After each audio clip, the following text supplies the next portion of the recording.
inside the mind of Miles. We know how good this podcast is. We know how it keeps getting better and better and better and better. We also know that at the very beginning, I said, I'm going to talk to who I want to, when I want to, for as long as I want to. One of my favorite people in the world is Saul Phillips, head coach at Northern State, up Northern Wolves, right? Top 5 in the country now, Saul. What is your squad? What are you? 2, but I don't expect you to pay attention. Yeah, but my bad. It is my alma mater. I did get my master's degree in health. Which doesn't speak volumes for our level of education, but that's all.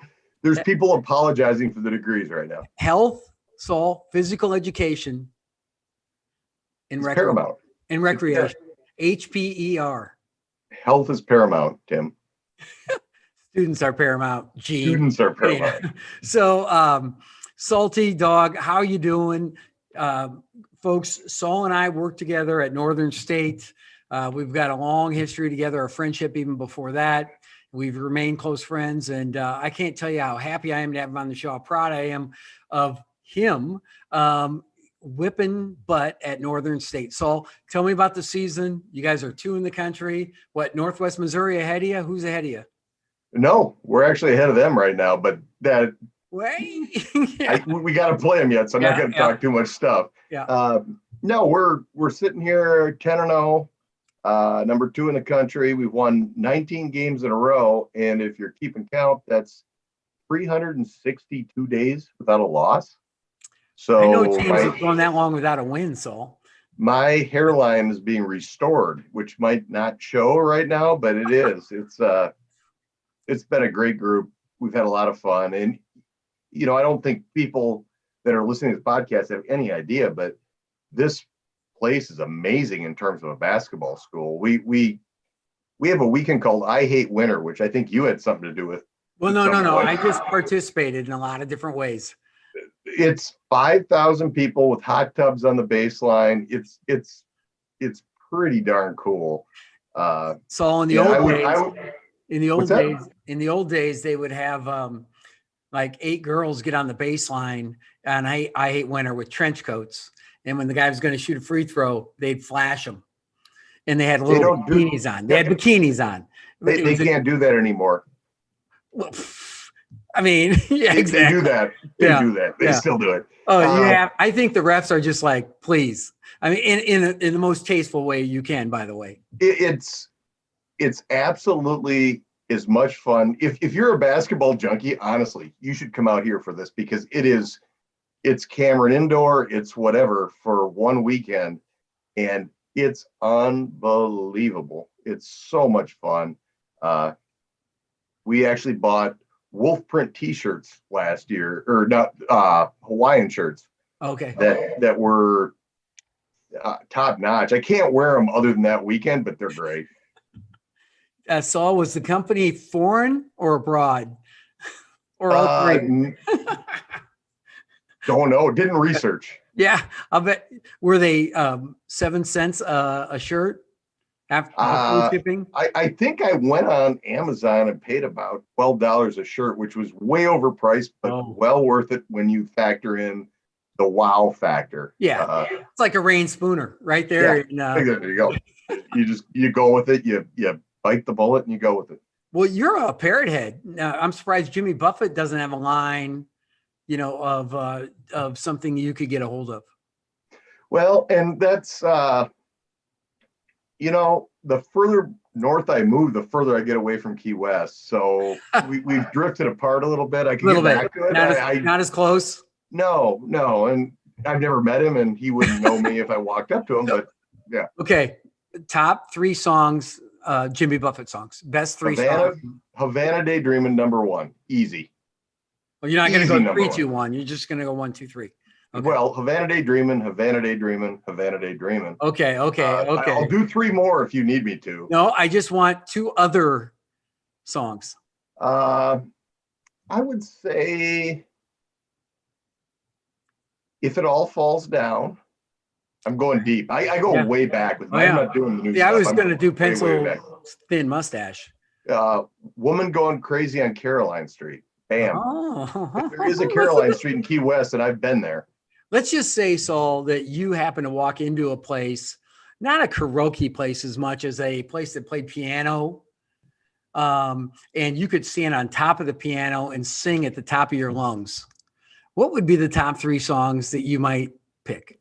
I think you know the answer already. Number one, you've seen that act. It was in Vegas, and you were telling me don't do it. He was giving me the. I was. And I not win the karaoke bar over by? It was the piano bar, and Saul. It wasn't even karaoke. Yeah, you're right. No, I had no lyrics in front of me. You just stood up there and banged out Neil Diamond, "Coming to America." And oddly, there was like 6 Swedish singing in unison with you. Yes, they were. They knew it. We are. So, so folks, Saul comes to me after this tremendous, and they're trying to give him the old curtain call trick. You know? They did.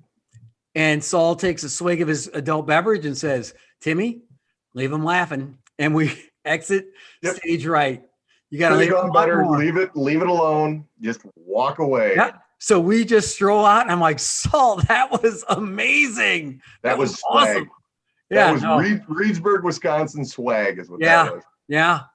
Mom and Dad, when you grew up in Reedsburg, Wisconsin, Mom and Dad owned what? A hardware store. Hardware store. Phillips Do It Center, which when you drive a van around in high school, it says Phillips Do It Center on the side of it. That's gonna get some snarky remarks, I'll be honest with you. We're recording after 9 o'clock, folks. It's not prime time anymore. So yeah. So Saul, when I looked at your family, I mean, Nicole, tell him, what contest did she enter? What contest did she get into? Like what? Just say Miss Wisconsin, and she went to Miss America, and I think it was proof I can recruit. No, I had you for a Miss Congeniality guy the whole time.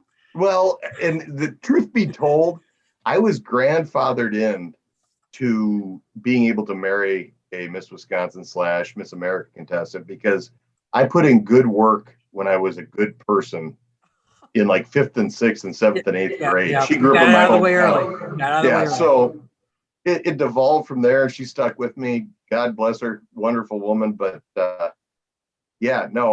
put in the work early, and I think that's a lesson to all the kids out there. Well, Saul, your wife is you have 2 beautiful sons, Charlie and Ben. Great sons. But the women in your life, your wife's got the Kindness Project. Tell us about Jordan, your daughter, and some of her projects and what she's done. And just give us the story because it's really important, I think, as we look at this. First of all, I'm sitting in a podcast booth right now. This is the Kindness podcast that my wife does. I feel better automatically. Yeah, my wife runs a whole organization built on projecting kindness and promoting kindness. And if you don't like that, then you're not a good person. You mean be nice to each other? Yeah, exactly. What do we do? And my daughter, when I was at Ohio University. Head coach at Ohio. Yep, 3 years at Ohio, 2 years at Ohio. And my wife was diagnosed with breast cancer. And my daughter comes to me and says, "Listen, I want to help." And I said, "That's awesome, Jordan." Now she's 12 at the time. But what do you want to do? Because I'm a little busy right now. I'm trying to run a Division I basketball program. Kent State's on Thursday, honey. Yep, raise 3 kids. What do you want to do? And she said, "I want to raise money for the Susan G. Komen Foundation." I said, "That's great. I'll try to help you any way I can. But at the end of the day, this is your baby and you've got to run with it." And we sit here 6 years later and she's raised $120,000 for the Susan G. Komen Foundation. She's had our product put in Walmart. Yeah, she does. She does koozies, right? Yeah, cozies. Cozies. Cozies for the cure. It's a linguistics thing. Don't worry about it. But she got to fly down to Arkansas and pitch her product at age 14 to Walmart buying reps. Unbelievable story. So proud of her. So proud of all my kids. They've been great. But what she did at that moment is not what I would have done at that age. I can promise you that. I probably would have. I think there's a big club for that. Yeah, exactly. No, well, and that's why I brought it up. And of course, we all love our kids, and all of them are special. But just the fact that Nick and what she's done with the Kindness Project after having breast cancer, and knowing her for as long as I have, and then seeing JoJo, come up with this idea that I think I saw on Good Morning America or she was on NBC Nightly News. Oh, solid program. Yeah, you might have heard of it. I had a really bad comment there. Don't do it. Don't do it. No, not going to do it. But no, I mean, the parental pride and, honestly, how it goes as coaches. There is a little bit of freedom that we let our kids go on because we're wrapped up in our own stuff. And for her to come up with this is, it's mind-boggling. Well, they grew up. Coziesforthecure.com. I'm going to put in a plug right now. Coziesforthecure.com. Well, we will get that done. There's a lot of cross-pollination here. We've got a really popular podcast here. Tony Bennett has been on my wife's podcast. Did you know that? That guy. He's nice. Tony Bennett. He coaches defense. He can't be nice. He wants you to come on the podcast, but she wants you to be nicer first. That was what she said. I got to earn it. She's not wrong. She's not wrong. Your folks, dog would disagree. Yeah, folks, my dog loves me. Yes. Wait. It's a service dog. Wait there. Yeah. Sammy Kim. Sammy always seems to find a spot where she needs to be, close to me, close to food. So usually they're the same thing. But how about this staff? Bo Ryan's a head coach. Robbie Jeter, Greg Gard, Tony Bennett, Saul Phillips. So that's head Division I coach, head Division I coach, head division, national champion, Final Four, all that fun. Wow. What was how was it? So people know Saul, Wayne State with Greg McDermott as a GA, and then he bounces around Lake Superior State and Sault Ste. Marie, Michigan. I could see Canada from my living room. Yeah, 16 miles north of the Arctic Circle. So then you end up back with Bo at Milwaukee. And then as you transition to the Big Ten and Wisconsin, which is big time in my book, is a story there. And, you're with what a staff. What did you learn in that time with those guys? Well, first of all, I don't think any of us on that staff, minus Tony, could take any credit for where we ended up other than Bo. I mean, dude was brilliant. I mean, just brilliant. Listen, he won games with me on the floor. That's an accomplishment. Okay. He won every game with you on the floor. Let's just tell the truth. Yeah, but I was on the floor that much, honestly. But ladies and gentlemen, like me, we have in our presence the human victory cigar. Saul Phillips never played in a game that was on the wrong end of the winning margin, correct? 58-0, if we're counting, but who's counting? I mean, really, let's just. No, come on. Let's talk about me for a second. Let's talk about the success of the team and not me. M-E. Yeah. With a capital M-E. So we know that Bo was there. Tony, which was kind of interesting because his dad was the previous coach. There was an interim with Brad Soderberg, who now works for Tony at Virginia, who I knew at South Dakota State long time ago when he was head coach there. How was that dynamic and that holdover like that? Because when I was there and I was up close and personal all the time with you guys for a day. And how about, let's go back to that story. Let's go back to when you met with Bo for the day and his topic of conversation. Okay. We know this is so good it has to be told. Let's get this first. Okay, wait. Okay. So so Tony integrating with those guys, all the Bo Ryan guys, really it's like, I'm just going to say it because I can. It's like in Wisconsin basketball, you got two mob families.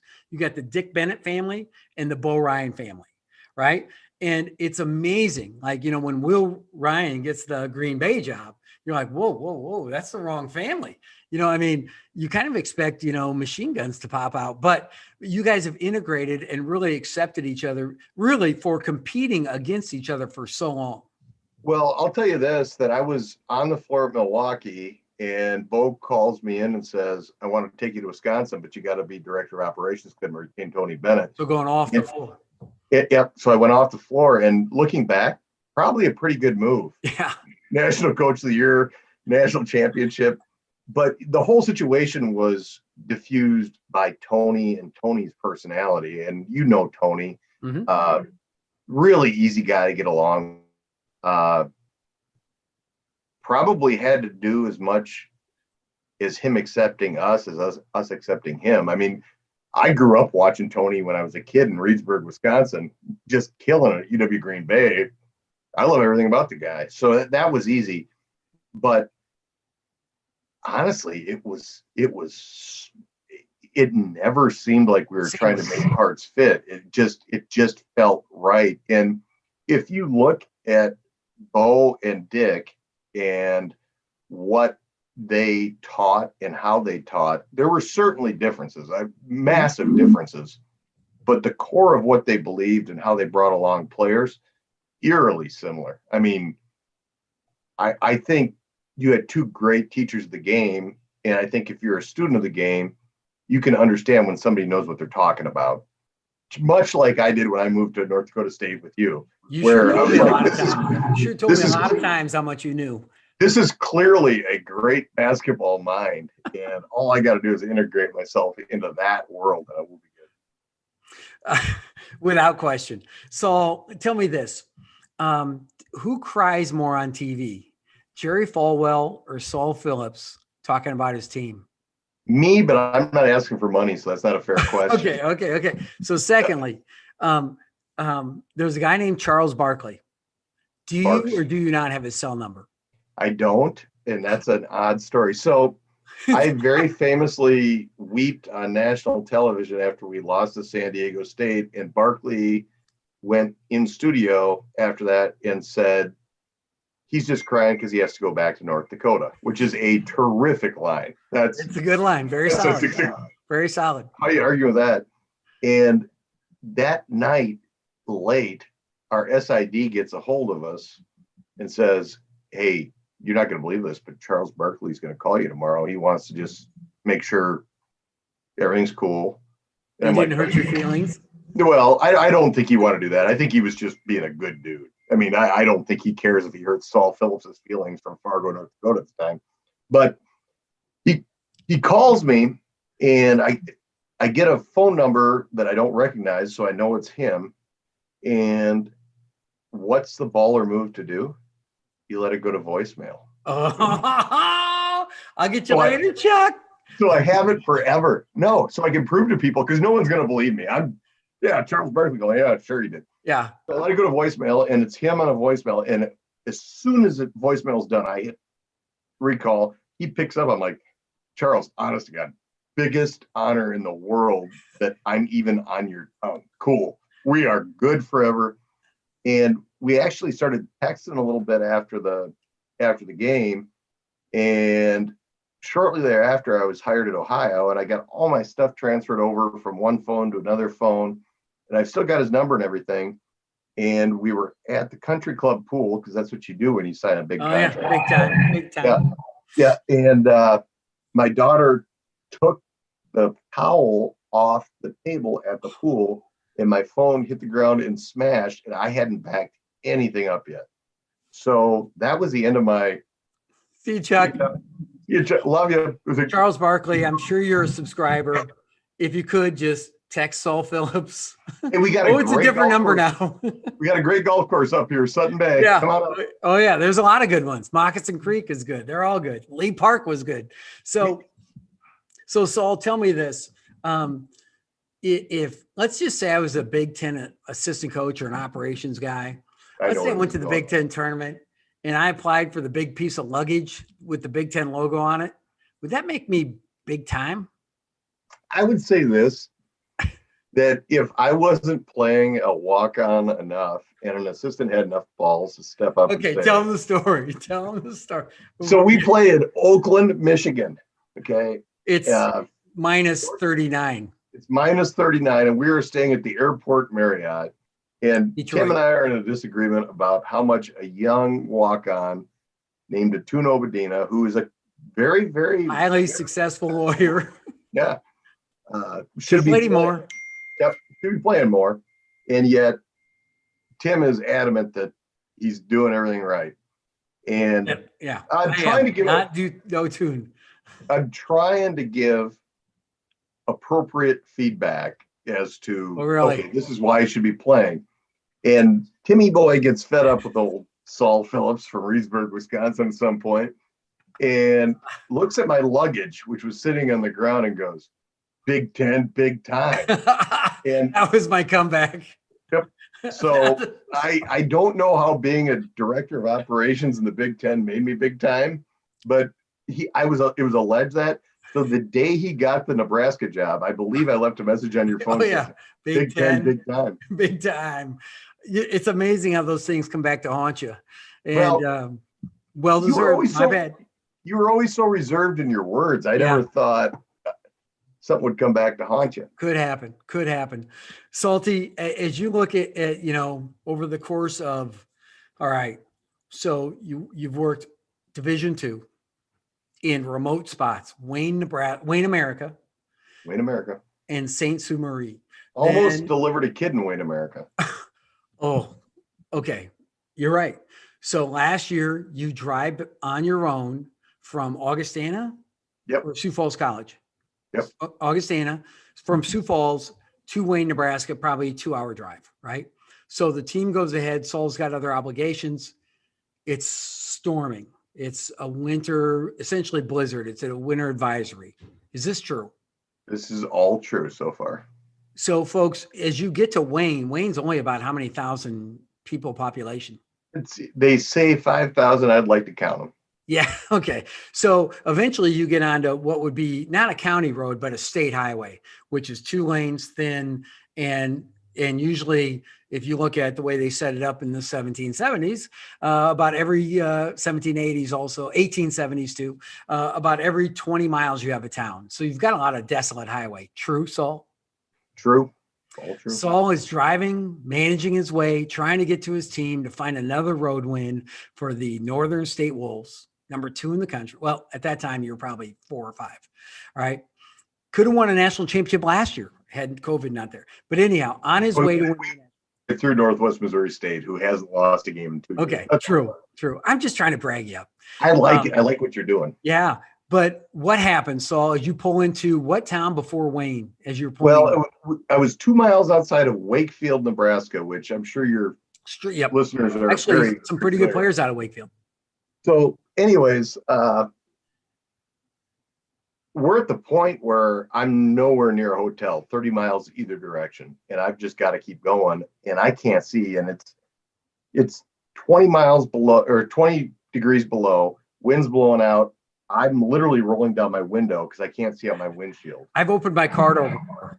Yeah, it was not safe, and I knew it wasn't safe, and I never meant to get in those conditions. And I've been up here before. It's not like I've never driven in winter, but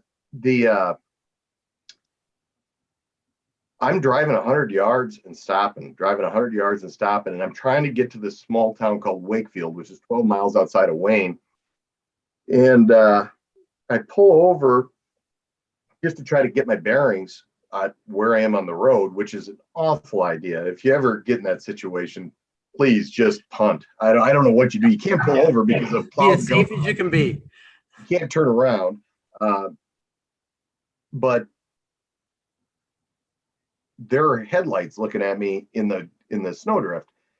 I stop because I have to stop, not because I'm trying to be some sort of good Samaritan. And there's people in the car. So I get out and I'm still in my suit from after the game. And I go up to the car, knock on the window. Sweaty, now it's cold. Well, I don't sweat as much. You've dried off.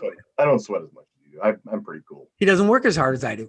I put in more steps than you. But that's a whole other deal. Anyway, knock on the window and the lady says, how you doing? I said, you might want to get in my car because you're not getting out of that right now. I haven't seen They're in a bank, a snow bank. Yeah, I haven't seen a car in an hour, let alone a tow truck. Let's just get to the next town. So she piles out and two other people pile out. And I How didn't many? know it. Saul, how many? 3. Total? Well, almost 4. Whoa. Almost 4. Okay. We get in my car and it's the woman's mother. And The woman would be. the woman, well, I'll get to that. Okay. The woman's mother is sitting next to me, and she is not talking at this point. The person in back of me is having a severe asthma attack, and the other lady in the back seat says, "I'm in labor." The sane one was in labor. Yep. Yep. The only person's talking is in labor. So she says, So help me out, brother. we get on 911 and call dispatch and say, hey, I'm 2 miles outside of Wakefield, and there's no hospital in Wakefield. There's no. Yeah, you're not delivering a kid in Wakefield unless it's. No. Yeah. But they Plan. say we'll send somebody out, but it is blown. I said, listen, I don't know if you can get out here or not. I'll try to make my way in, but I don't know if we're going to be out here.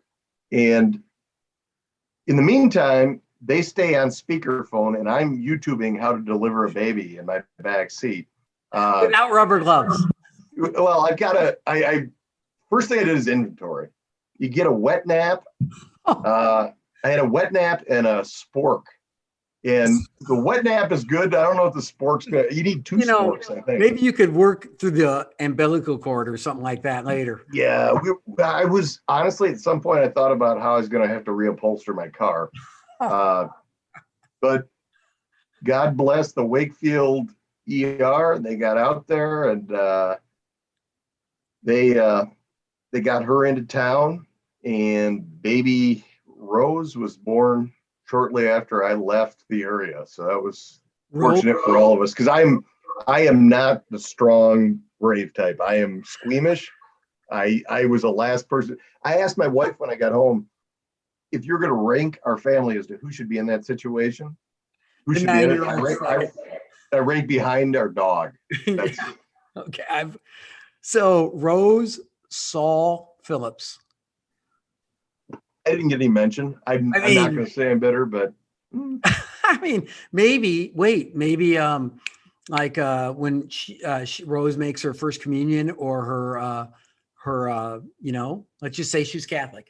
Maybe I'm available. That's all I'm saying. I'm available. I don't want to press myself on there, but I kind of felt shunned with the naming thing. We'll see what goes on after this. They got a chance to make it right. Ball's in their court. They do. They have 2 more chances. Yeah. And I wouldn't say you're bitter either. I think you've handled it appropriately. I think I have to. So 3 things you learned from Bo Ryan. Oh boy, 3. Condense it to 3. Let's keep them to basketball. Take care of the basketball. Get to the free throw line. Take more shots. Take better shots. How many times have you said to me, when we're shooting 24% from the field, but the bonus or the team fouls are at 6, and say, just keep doing what we're doing. We're running up team fouls. Eventually we're going to score. Have you maybe said that once each half, once a game? What? I can't even recall. That was so long ago. I think mostly I sat at your knee and said, Tim, you tell me what to do. No, you're lying. So how about the time though, when, so we're at North Dakota State. It's my last year. Oh, no. Let's tell them the prodigal son story. Which one's that? The one where I was almost going to take a job, and then I accepted the job. Then I couldn't sleep at night. So I called. Oh yeah. I had already called you to say, yeah, buddy, it's you. And that wasn't tough on me at all. I didn't mind that. Because you're in the kindness box. There was a job that Tim had that honestly was a pretty good job, but in retrospect, clearly the right career direction for him to take was not to take that job. Not necessarily at the time. No, didn't feel like it would help me directly. Yeah. But yeah, the athletic director came into me and said, okay, you're going to be the next coach when he leaves. And he had the facts in hand. It was about to sign the contract. Mm-hmm. He comes back in and says, I looked at our team poster on my daughter's door, and it just made me sick to my stomach, and I couldn't leave. I'm like, and I believe the text he gave us all was, I'm staying, with a big smiley face, Yeah. which affects No different one else people was differently. smiling. Yeah. But I went out in a stone cold rain and pumped about 100 drivers into the Edgewood Golf Course net in Fargo, North Dakota. Work through it. And then decided that, you know what, I better get over it because I got to work for you. And I think I did a decent job of rebounding. Good. I mean, You did good. yeah, but you did not let it go without, oh, Saul, are you? Oh no, I'm still talking about it. So yeah, I haven't let it go. How many times did you say to me, hey, it was hard to leave me at 1 foot in my back? Yeah, no, I said, you see that footprint in my back? That's from Saul. It wasn't a size 10. I'm telling you, go back and look at the thing. So you went to 2 NCAAs at NDSU, or just one, or 3? I'm sorry, 2 or 3? Two. And you beat Oklahoma in one of them. But in one of them, you had, that group that we coached together, and you brought in together. Let's just let's just frame this back to what it is. Okay. Yeah. We're going to talk about, me and some of the other boys, David Richmond, maybe a little bit, some of these other guys, Todd Coring, not Craig Smith, but mostly me, recruited those guys. Craig did, actually. Thank you. But what was cooler, when Woodside got 60 against Stephen F. Austin, or 39 against Sharon Collins in Kansas in the NCAA tournament? Easily 39 against Sharon Collins. And I mean, that was, so we get in as a 14 seed. We play number 3 Kansas with like 5 NBA kids on the roster.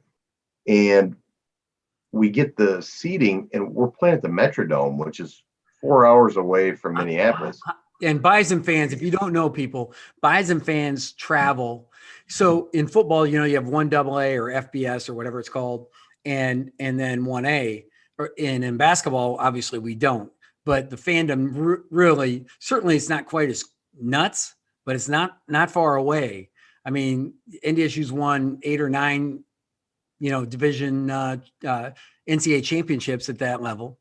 And what is that, the FBS, right? And I used to call it 1AA. But how many fans do you think were in the Metrodome cheering for the Bison that day? Well, I'm going to pull a Greg Gard. I can show you a picture. Do you want it right now? I'm going to do get the picture, dude. Fanboy. Get out of the kindness cup. It's Matt Addington's picture, by the way, who's Ben Woodside. I'll get to that. I'll feel it while you're getting it. Okay. So Matt Addington, ladies and gentlemen, is a very talented coach for a long time. He was at Lakeville South, and he was at Albert Lee. He coached Ben Woodside, who I think he's the all-time leading scorer and assist guy, maybe even steals. He's a 2 out of 3, and in one of those, he's second. So all-time point guard, Hall of Fame kid. So as I left their redshirt sophomore year, going into their junior year, Saul took over, did a great job, took him to the NCAA, and this is what the Metrodome looked like. Oh man, kind of move it left and right a little bit. Higher. Yeah. See all that yellow, folks? And move it the other way. So all that yellow, and you can see some red. So the red is Kansas, and the yellow are the Bison. Look at that picture. So we walk out onto the court, and they do the They do the national anthem. Yeah, don't wreck that thing, dude. No, it's the greatest thing ever. I won't wreck it. It's precious. We walk out on the court, they do the national anthem, and for Bison fans, they all well know that for the land of the free and the home of the, and at the end they go Bison, right? And it is, I mean, Bison rings out throughout the Metrodome. I was at the game. Probably weakened the roof before it collapsed. That's basically what it is. Yeah. And Bill Self looks at me and just goes, "What?" I mean, I'm like, I didn't see it. I didn't do this. Crazy. Yeah. But Woodside went nuts, went for 38. Gus Johnson was doing the game, and he adds electricity to any game. And he was calling him the next Steve Nash, and really, really cool moment. That whole 3 weeks leading up to it, because when you're in a low major, the real drama is leading up to the NCAA tournament. You gotta win your conference tournament. So What you won on a Ben Woodside pull-up, last second shot. last One at second the shot, buzzer. didn't take a timeout with 2 in my pocket. Everybody was like, "What is he doing?" He's going to Well, take I him to got a his really grave, good player, and coach. he's got the ball in his hands. He's I don't going want to to take take it him to out. his grave, and he's got Yep. that dude out there with the ball. Yep, just get away from him. Everybody, get away. Hey, coach, I remember you said, "Hey, Timmy, why don't we just go high ball screen with Woodside?" And then we have Mike Nelson, Andre Smith under there, Brett Winkleman, like the third all-time leading scorer. We had some. Luke Mormon was a really solid player. Tom Lundy, very skilled. Who am I missing? Josh Vaughn, your assistant coach, was on Josh Vaughn, my assistant, just intrepid sub off the bench. No, it was a special group. And, I think one of the things that people probably don't understand about a guy like you got this job at North Dakota State, and it was your dream Division II job. Yep. And then the athletic director comes to you and says, "We're going Division I." 7 months. And you were looking around going, "What do we do?" And one of the things you had to do was go around and talk to Division I coaches. So Get advice. You knew about 3 people in Division I, period. And one of them was me, because I was the Dobo at Wisconsin, and I had been in Division I for all of 3 years. But you came in to talk to Bo Ryan. Yeah. Oh, we didn't even get to that. Yeah, we are now. Bring me came back. in to talk to Bo, and when Bring me back, Saul. you came in to talk to Bo, and you had been talking to other Division I coaches at other places, and Bo comes in, and what was the first thing he said to you? So, the first thing I recall, which, I mean, there's a lot of things that went on that day, but we had gone to see some other Division I coaches, because we were just trying to put together a strategic plan, look at video, look at mailings, look at how guys are doing, all this stuff. And we sat in one lobby for an hour and a half, and they finally turned us over to their video guy. And we had this is a high major program. We had the same video system at North Dakota State. We had great resources in North Dakota State. And so we're like, yeah, we have DV Sport at the time, or whatever it was, and all of that. And so really they weren't doing anything different than we were, except we had to somehow digitize our video at the time from DVDs, and they had, games on TV. So long story short, we come in, and the first thing Bo says is, "Hey boys, did you know they had just lost you guys had just lost to Kentucky, I think, in the NCAA tournament the spring before?" And he goes, "Did you know there's aliens in Kentucky?" And he's holding up, like, not the National Enquirer, but the one that went out of business like 15 years ago, because they were struggling to make it anyhow. So the whatever, where it says, "Man from Kentucky sees aliens," and stuff like that. And then he just goes on and on. We start talking about, you name it. I mean, recruiting, basketball. And finally we had to cut him off. You guys stayed at my house that night, and you're like, "I don't know what we're going to do with this transition. I just know I'd like to be a lot like him." Yeah. That was. Yeah. So he just said to me, he said, "Timmy," he said 2 things. One, tell him what you know. Don't tell him everything you know. And second of all, like, be who you are. Just be who you are. Like, you don't have to be something. You don't have to be like Saul and I are not like office crazy grinders. Now, if you want to say, are we film grinders? Are we other, like, I might be watching film in my house or in my car, but I'm not going to be at the office at 6:30 a.m. and make sure I'm the last one to leave at 7:30 p.m. or whatever. That doesn't make any sense to me. Work, do your job, do your work, and then live life also. And that's the one thing I learned from Bo Ryan is it's like he had a life outside of basketball. And, at the time I was a young father, we just had 2 children. And, well, I guess we still do, but they were little then. And they cared a lot. Well, they needed us a lot more back then. But that just meant so much to me to meet Bo, who had gone through highly successful D3, then through the mid-major, and now was winning Big Ten championships and NCAA games at Wisconsin, to say, who you are is good enough. And that really meant a lot to me. And you already knew that. Well, there's a lot of good coaches at a lot of different levels, and I learned that daily in this league. I mean, I'm following guys like Sather, like Walks, like Olson, who people on this podcast don't know. But yeah, just so they all won a ton of games. Yeah. I've coached against the highest of high majors, and I've coached against Division II, and I've played against Division III. And I'm here to tell you, there's a lot of great coaches out there. Yeah. It doesn't matter what level you're at. It takes a little bit of luck, takes a little bit of, well, you got to win a lot. That's not luck necessarily, but you got to win at the right place at the right time. And the bottom line is that the gratifying part about the whole thing is just being able to coach, just being able to do what you do, impact young people's lives, and boy, it sure helps if you win a lot. I'll tell you that right now. The kids are the kids, the kids are I mean, I don't care what level you're at. Again, Saul and I have both been different ways, different directions in terms of Division 2, 3, 1, NAI, whatever it might be. You got guys that love to compete. You got guys that are insecure. You got guys that don't know how good they are. You got guys that have no idea how to be good, even though they have talent. And as a coach, it's just so fun to connect and be with those guys and see them grow and develop. And you sure got a great squad. And I mean, you guys can make a run for it. I hope you get the chance to finish, and I know you will, because, this vaccine's coming bigger and quicker than ever. So folks, if you haven't seen a Northern State game, I mean, can they get it on YouTube? Can people? Oh, they could go on nsicnetwork.com. NSA Network. Yep. They're streaming all of them now for free.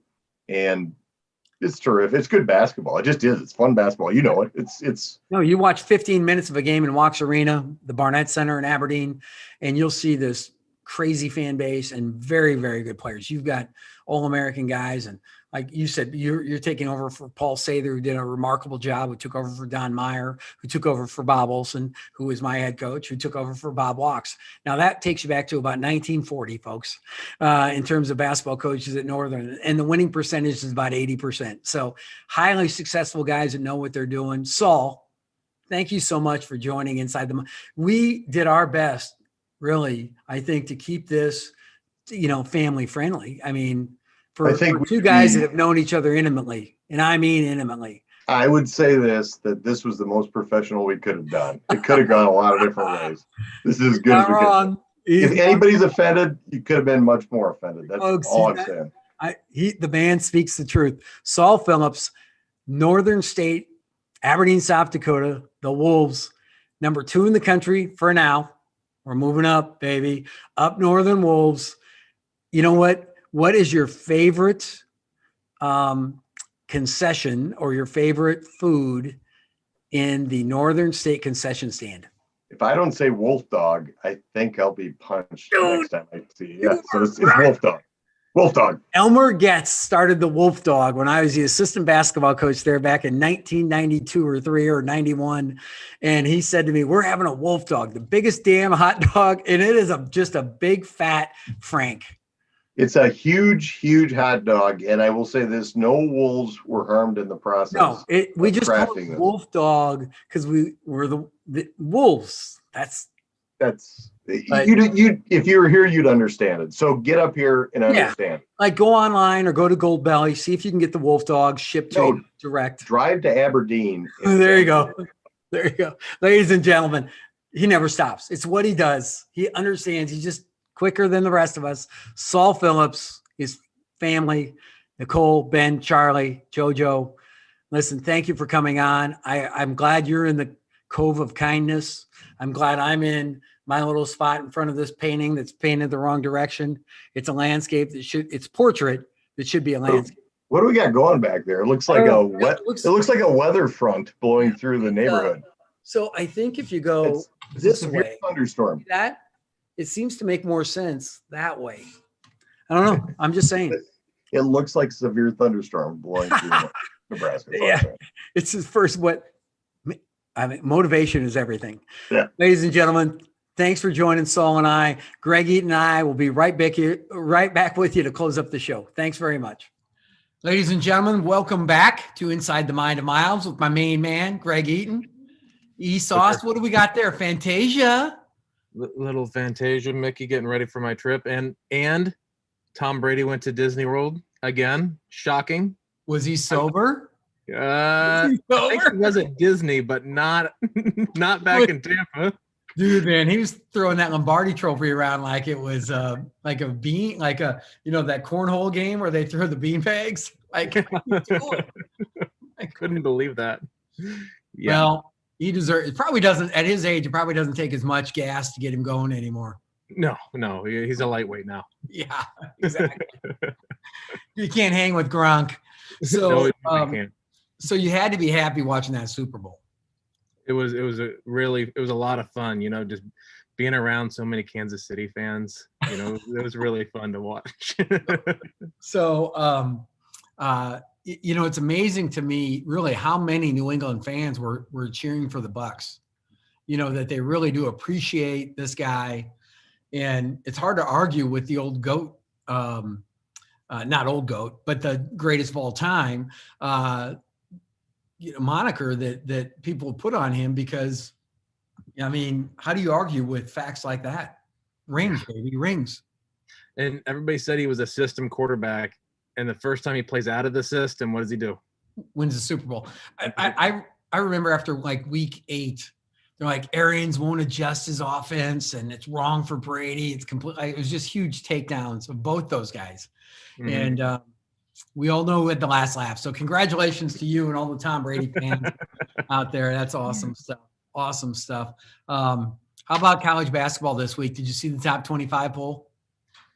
Yeah, we're missing 5 blue bloods. It's kind of an odd week. That might be the first time since I don't know, maybe the 60s.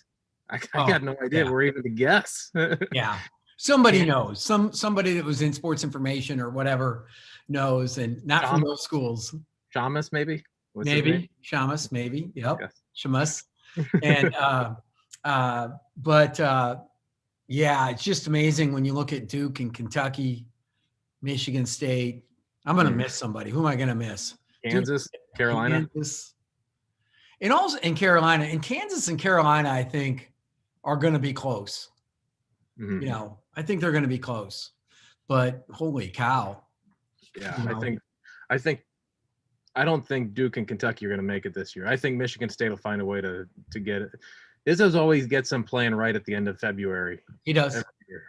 Yeah. He and Beeline both, when Beeline was at Michigan. And I think Michigan comes off fairly soon, maybe early next week, of their pause. It'll be interesting how they come off a very long pause to see what's going on. A little bit of controversy on that because they wanted time to get ready. So they were able to push back a couple games. But there is some room at the end of the month of February to get some other games in. It's a little lighter schedule that they put out there purposefully for these events. So it'll be interesting to see. But another great week of college basketball, even with all the, fits, stops, starts, turns, hiccups, all the things, right? It's still worth it, man. I went out to broadcast for Fox Sports, and I had a chance to see Nevada and Boise State. Excellent game. Boy, Nevada's starting to click. Very good, young, talented team out west. I think today it's Thursday. We're going to be able to watch my guy UCLA.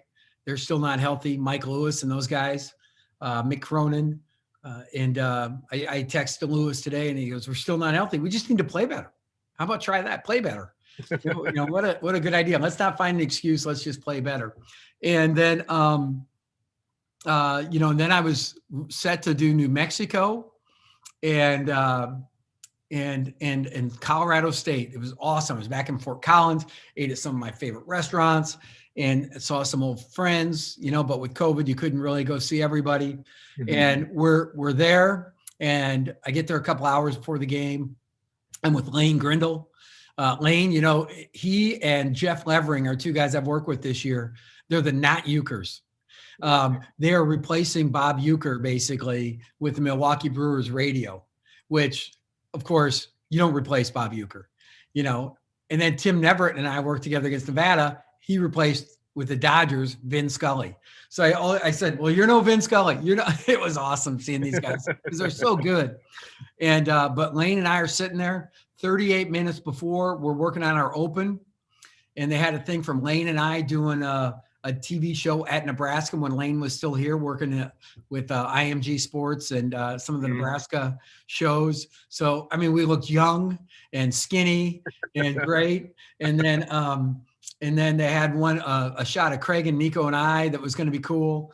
And 38 minutes, some guy that like wraps the cords up and runs out and says, we're done. Game over. The county called the game, and he was right. So that was odd. All dressed up, nowhere to go. So that was it. So I went home, hung out with my friend and his dog, and caught the old, let's get to Lincoln. So fly from Denver to Chicago, wait a few hours, and then finally get home. Fly past Lincoln to get back to Lincoln. Yeah. And then circle Lincoln because the wind's blowing out of the other direction.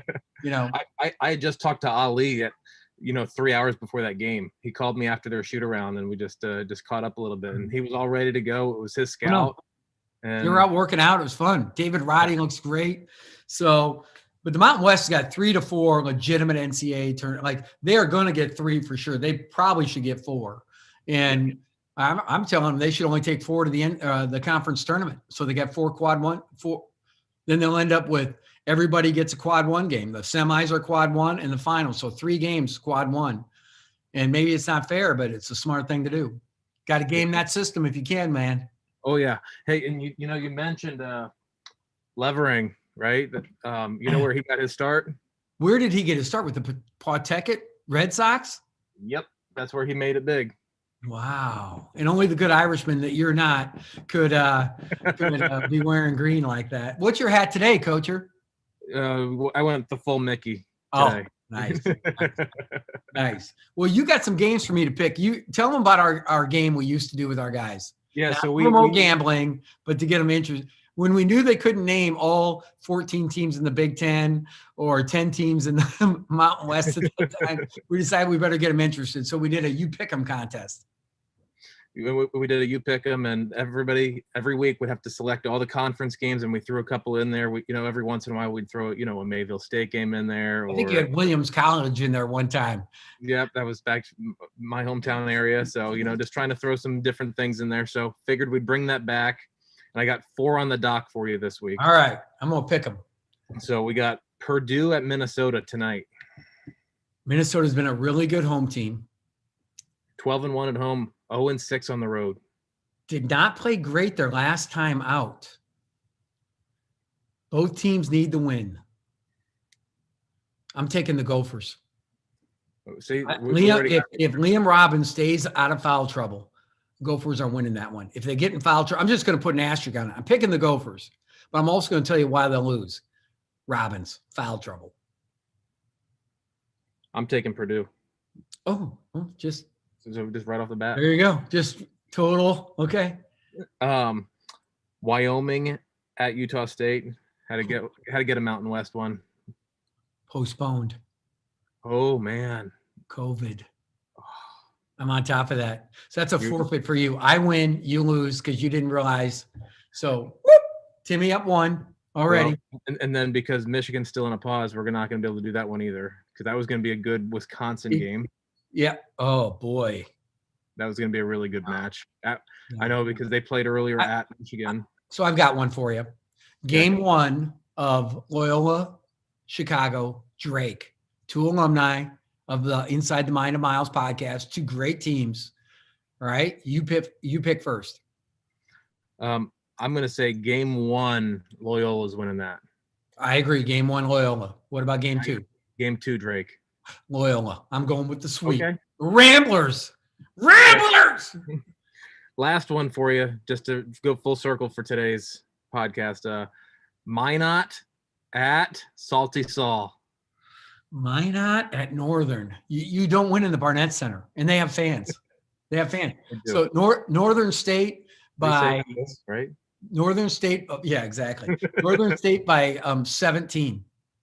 Ooh, That'll and be a the lot. tiebreaker. Point Okay. spread. Okay, I'll take Saul by 13. Got it. Ladies and gentlemen, once again, this is why you've witnessed the greatest podcast in the history of mankind. Not probably, not maybe, definitely. Because of stuff like this. You pick them.